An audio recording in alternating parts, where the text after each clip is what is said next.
Ciro Conte, entrevista. Nós estamos tendo o prazer, a honra de receber aqui em nossos estúdios o deputado estadual Valdir Barranco, né? Inclusive para repercutir essa notícia, né, da visita da ministra aqui em Mato Grosso. Deputado, sempre um prazer enorme recebê-lo aqui. Bom dia. Bom dia, João Edson. Bom dia, Neto. Bom dia, Juliane.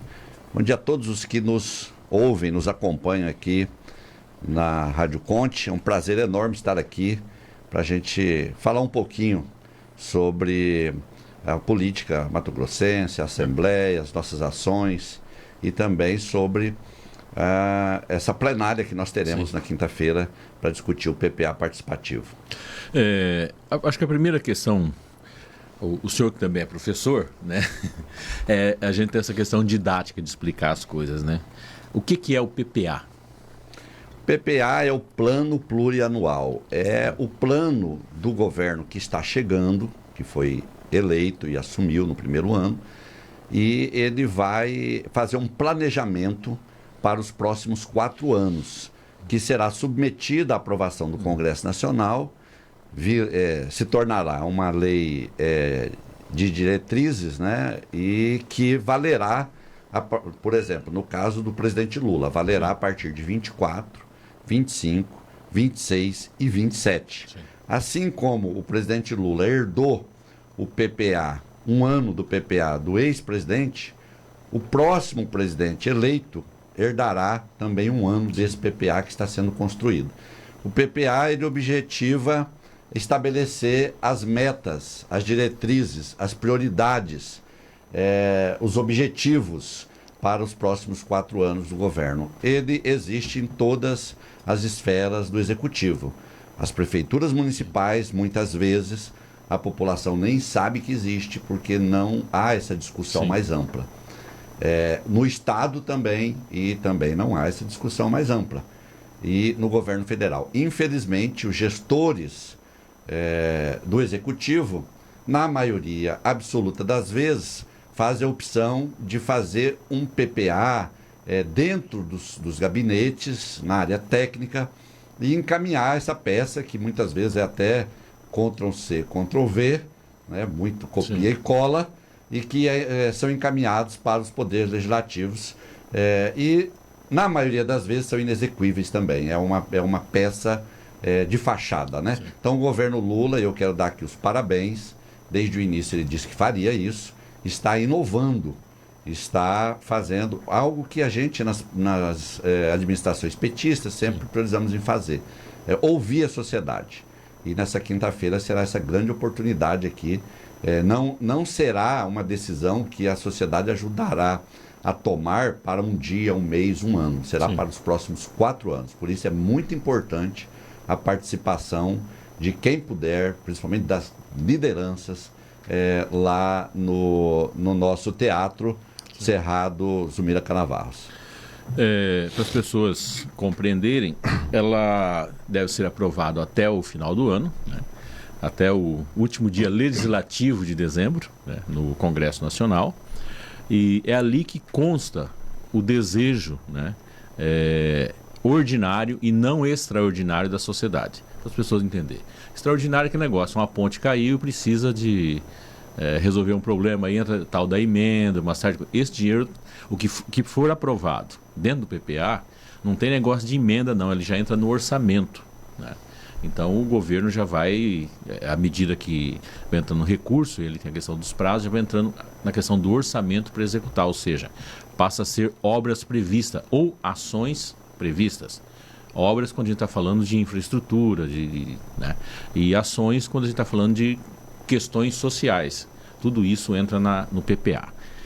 João Edson, se você me permite, eu queria ser um pouco pedagógico aqui, para explicar para as pessoas e como que elas podem participar do PPA participativo. Nós temos a plataforma org.br, que a gente usa também no dia a dia. Tem muita coisa, certidões, assinaturas digitais, né, que se faz através do org.br. Então, quem tem é só ingressar na plataforma, quem não tem é só fazer o cadastro, criar a senha, o login e a senha, E aí você vai poder optar. Nós temos 28 propostas selecionadas, das quais você pode escolher 3 propostas. E além disso, aquelas pessoas que acham que não estão contempladas nessas propostas, podem fazer também suas propostas que serão analisadas. E aí nós temos a neoindustrialização, que é a indústria nova que trata da economia verde, né? Nós temos a política econômica para o crescimento e desenvolvimento socioeconômico sustentável e inclusivo. Nós temos atenção primária à saúde, atenção especializada à saúde, educação básica democrática com qualidade e equidade, uma das propostas que eu escolhi, turismo, esse é o destino, economia popular solidária e sustentável, promoção do trabalho digno, emprego e renda, mobilidade urbana, comunicações para inclusão e transformação, consolidação do Sistema Nacional de Ciência, Tecnologia e Inovação, segurança alimentar e nutricional e combate à fome, pesca e aquicultura sustentáveis, educação superior, qualidade, democracia e sustentabilidade. Lembrando que pesca, aquicultura e sustentáveis não significa fim da pesca. Sim, o controle que o Estado já deveria fazer, que é a fiscalização no período do defeso e fiscalização da pesca predatória. Não é proibir a pesca. E não faz. Direitos pluriétnicos, culturais e sociais para a cidadania e o bem viver dos povos indígenas, juventude, direito de participação e bem viver, direito à cultura, Bolsa Família, proteção social por meio da transferência de renda e da articulação de políticas públicas, esporte para a vida, segurança pública com cidadania. Aqui eu apenas fiz a leitura dos temas, mas cada tema vem explicitado logo abaixo, para que as pessoas possam compreender o que significa.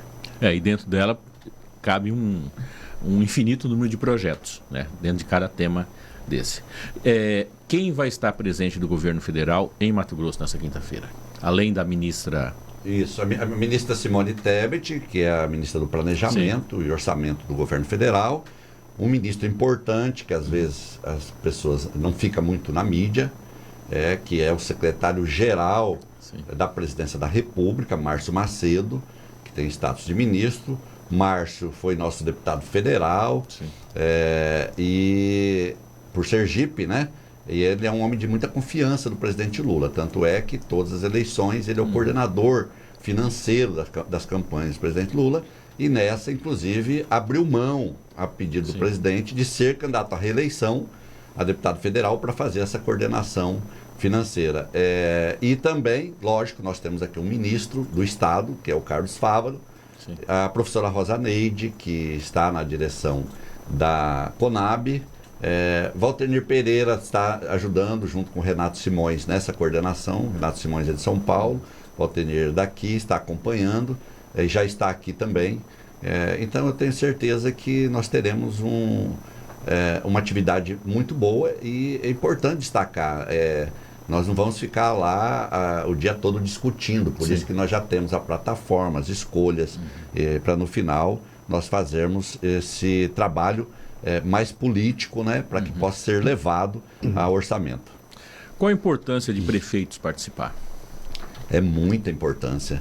Os prefeitos têm a oportunidade deles escolherem as suas prioridades, porque, veja bem, de repente nós temos um prefeito que não participa e aquilo que para ele é meta lá no município não é escolhido e não vai fazer parte do plano plurianual. Como é que ele vai cobrar depois? Como é que ele vai querer incluir isso nos seus objetivos no município? Então é muito importante. Eu acho que é até um dever, uma obrigação dos gestores municipais, dos vereadores. Se a população vai participar, imagina nós que somos eleitos para isso, ganhamos salários para isso, né? Então é importante essa participação. Nós não estamos falando de algo simples, nós estamos falando da definição do orçamento do governo federal, daquilo que nós elegeremos, não é nem o governo, mas que elegerá, nós elegeremos população enquanto objetivos e metas para os próximos 4 anos. A gente, para ter, eu falo assim, ter uma compreensão, tem uma frase que ela ficou comum, a partir dos anos 50 no Brasil, até hoje o pessoal usa. Qualquer coisa você vê vereador, vê prefeito falando, eu fico lá com o pires na mão. Essa frase do pires surgiu lá na década de 50, né? Por quê? Porque eu ficava servindo cafezinho nas salas e não atendia, né? Então a pessoa ficava ali com o pires, servia um cafezinho, servia outro cafezinho, então eu falava assim, eu fico lá com o pires na mão. Essa frase surgiu justamente disso, foi na década de 50, foi no governo Adhemar de Barros, em São Paulo. Né? Já aprendi, porque eu sabia da frase e não sabia a origem. Foi lá, foi uma reclamação, um deputado falou, olha, eu trago os prefeitos aqui, mas eles não levam nada, ficam aí com o pires na mão, né? Servindo cafezinho, termina não indo em lugar nenhum. Quando você ouvir o vereador e o prefeito falando isso, tem que dizer para ele, nesse momento ele tem que vir, porque nesse momento não tem pires, é direto. Né? O prefeito vai chegar e vai colocar lá. Essa obra não passa pelo pires na mão. Não tem que ir lá ficar numa sala de espera para buscar uma audiência, para resolver um problema que daí já aconteceu. Né? Isso é muito importante, porque a gente tem que sair da condição que nós temos nesse país, que é de não planejar. Planejar é essencial. Né? Eu falo, existe uma coisa muito clara. A ponte não cai do dia para a noite.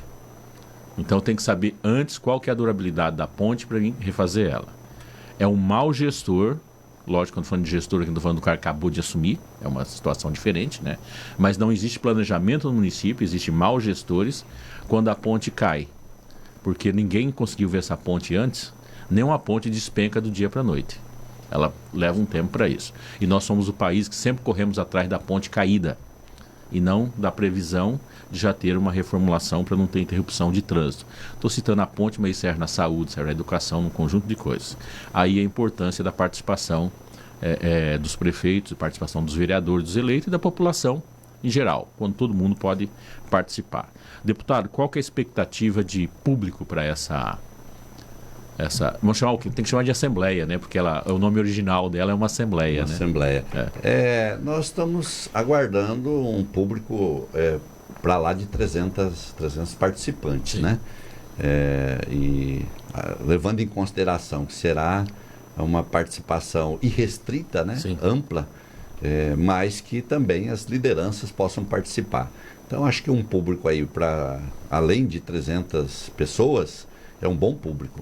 E lembrando, você que falava aí, que quando a gente fala dos prefeitos, daquilo que ele tem como prioridade, olha bem como que é. A educação e a saúde, elas estão na ponta das escolhas, sim, até agora pelo org.br. Mas aqui temos algo que às vezes não parece muito comum, mas que é uma decisão popular, que é economia popular, solidária e sustentável. Sim. Ela saltou, já está quase empatada na votação com saúde e educação. Uhum. Ou seja, uma opção da população ter políticas públicas que incentivem a comercialização, a rede, né, de produção e comercialização, para que elas possam ter uma economia da família também, uhum, que seja complementar. Então, para ver a importância, talvez se nós não tivéssemos a votação popular, nem apareceria se fosse definida apenas nos gabinetes. Exato. Aí a questão da importância da participação da sociedade. E é interessante a gente entender o seguinte, vai acontecer 27 reuniões dessa no Brasil todo, é isso, né? Isso mesmo, já aconteceram 3, salvo engano. Inclusive, a nossa seria 7 de julho. Sim. No entanto, houve um problema no Rio Grande do Sul, que seria agora dia 15, e como não pôde ser lá, o ministro perguntou-me se nós poderíamos, sim, fazer aqui. Uhum. E nós conversamos, inclusive com o Valtenir, com Janaína, porque há a importância também, até porque a Simone é do MDB, partido, uhum, da Janaína, que estava na presidência, desse suporte, né, com o espaço físico. E então definimos encarar para, uhum, abreviarmos, e será agora na quinta, mas acontecerá em todas as unidades da federação. Tanto que saindo daqui, o pessoal vai para Tocantins ou Goiás? Olha, eu não sei. Eu acho que é Tocantins. Eu li a escala lá, mas... A professora Rosa Neide falou aqui na segunda-feira, né, que era Tocantins. Tocantins, né? Ela está bem inteirada. Qual que é o trâmite, deputada? Ela passa por aqui, ela tem outros estados para passar, e depois que ela visitar os 27 estados, qual que é o trâmite do Vamos deixar para responder isso no segundo bloco? Vamos fazer um intervalinho rapidinho, porque aí o deputado tem mais tempo para responder. Só um minutinho, já estamos de volta. E em Cuiabá, está sintonizado aqui no seu jornal Giro Conte. Juliana, você tinha feito uma pergunta para o deputado, vamos repetir a Sim, eu a perguntei questão. qual é o procedimento. O PPA participativo vai visitar todos os 27 estados da federação e aí qual é o próximo passo? Isso, vai repetir o mesmo procedimento que já vem sendo feito e que será feito aqui em Mato Grosso na quinta, em todos os demais, para finalizar, se não me engano, é 11 de julho que pretendemos finalizar, né? O governo federal pretende finalizar para que possa fazer a formatação de todas as propostas e encaminhar o PPA dentro do prazo. Então, até 11 de julho, o governo repetirá em cada um dos estados essa plenária que estará sendo feita aqui na quinta-feira. Sempre com a participação da ministra Simone e do ministro Márcio. Deputado, a gente já está em junho, e daqui a pouquinho vocês vão estar analisando aí LDO e LOA na Assembleia, e já acabou o ano e já tem orçamento do ano que vem novamente. Parece que o governo já deu sinais aí de que vai conceder a RGA para o servidor público em 5,86% de recomposição. Mas também disse que não há margem nesse momento para aumentar esse valor, porque a gente já sabe que está alguma movimentação na Assembleia, alguns deputados estão questionando, dizendo que é possível aumentar um pouco mais. E o governo diz que um dos fatores é a reforma tributária, que isso aí vai encurtar o dinheiro para o Estado, vai dificultar a arrecadação. Como é que o senhor está vendo essa proposta de 5,86% e essa declaração do governador? É possível avançar um pouco mais? Ou está dentro do limite ali, o Mato Grosso já queimou toda a gordura, não tem mais como conceder, como melhorar aí essa RGA para o servidor público? Na realidade, é uma falácia do governador que não convence ninguém, né? Semana passada eu estava indo para Brasília e ao meu lado estavam 2 concurseiros. Eles haviam vindo aqui prestar concursos no estado e eles iam conversando sobre isso, falando dos estados em que eles estavam prestando. E eles diziam exatamente, olha, Mato Grosso é bom porque está muito longe do limite prudencial da lei de responsabilidade fiscal, o gasto com pessoal. Então, é um dos melhores lugares que a gente tem para prestar o concurso, porque sabe que nós vamos poder ter uma garantia de carreira.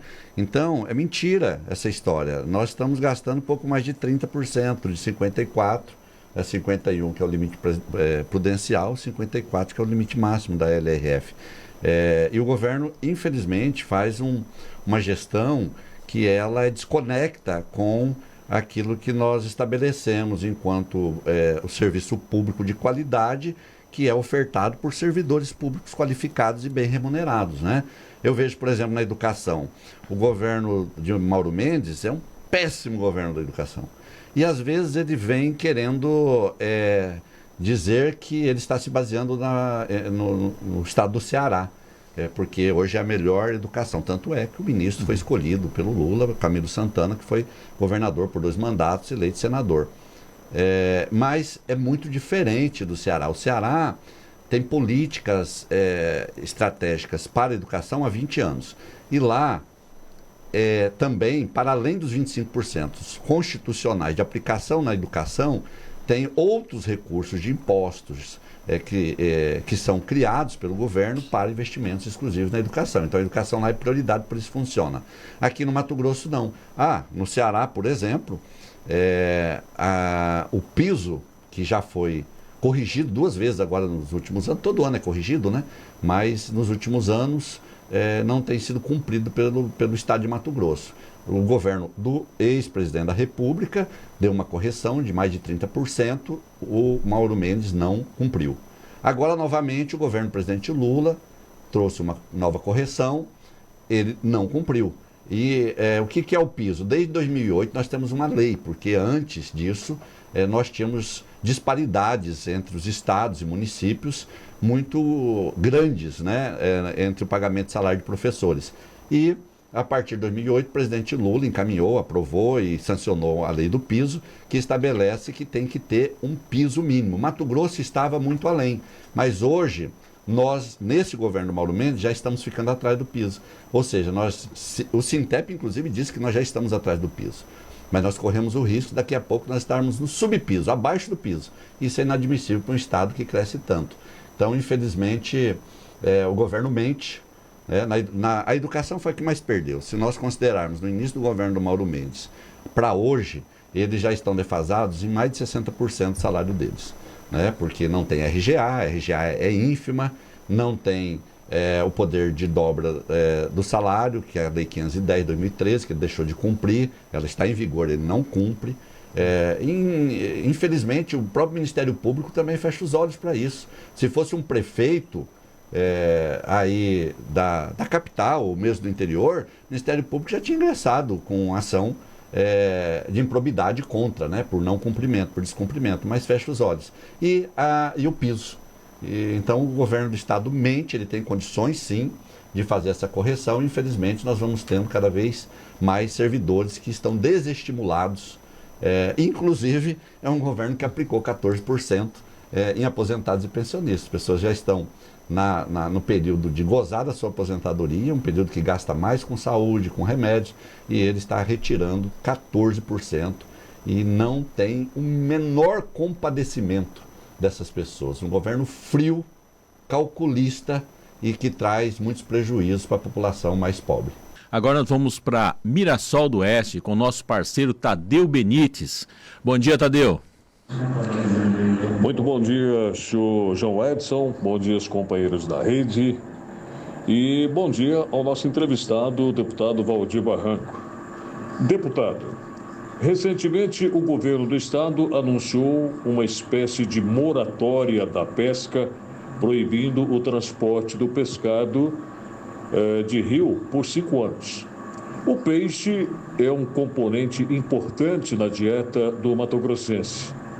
Os chamados tanques de criação de peixes têm estrutura e produção para atenderem à demanda do Estado?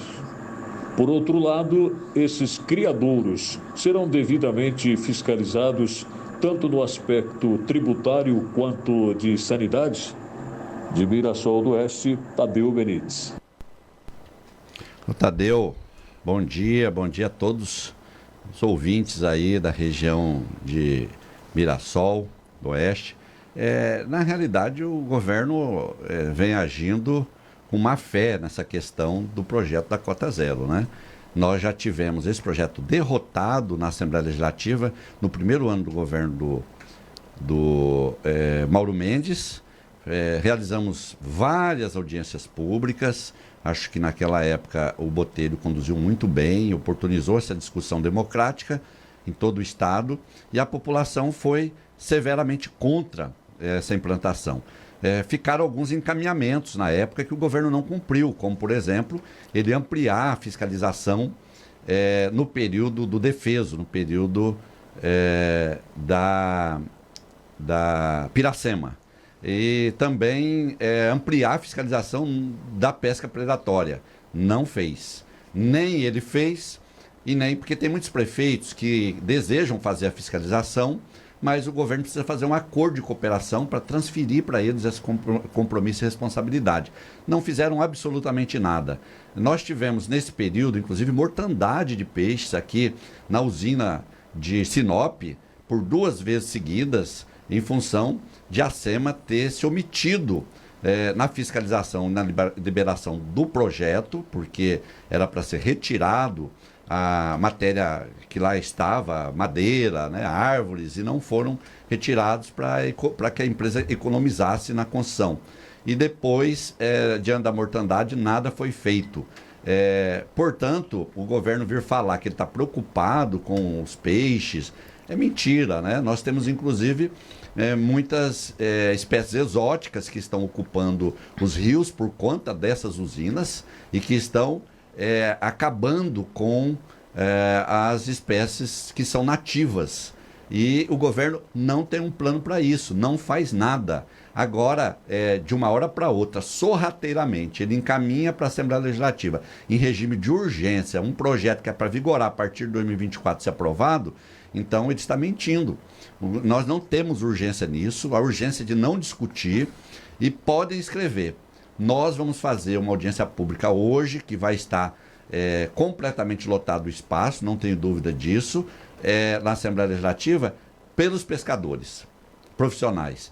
E eu tenho certeza que eles não vão levar a sério o que os pescadores vão falar, porque qual é o objetivo da audiência pública? Você ouve, você anota, faz os encaminhamentos e isso vai ser acatado, né? Se eles disserem não, então não pode ter.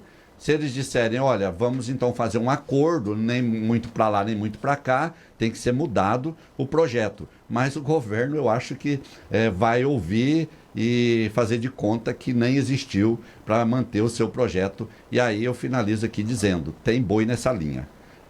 O governo não está querendo proibir a pesca profissional nos rios porque ele gosta dos peixes, porque ele é apaixonado pelos peixes, porque ele preza pelo meio ambiente. Nós sabemos que o governo do Mauro Mendes não preza pelo meio ambiente. É só ver o que nós temos aí de problemas ambientais no Estado.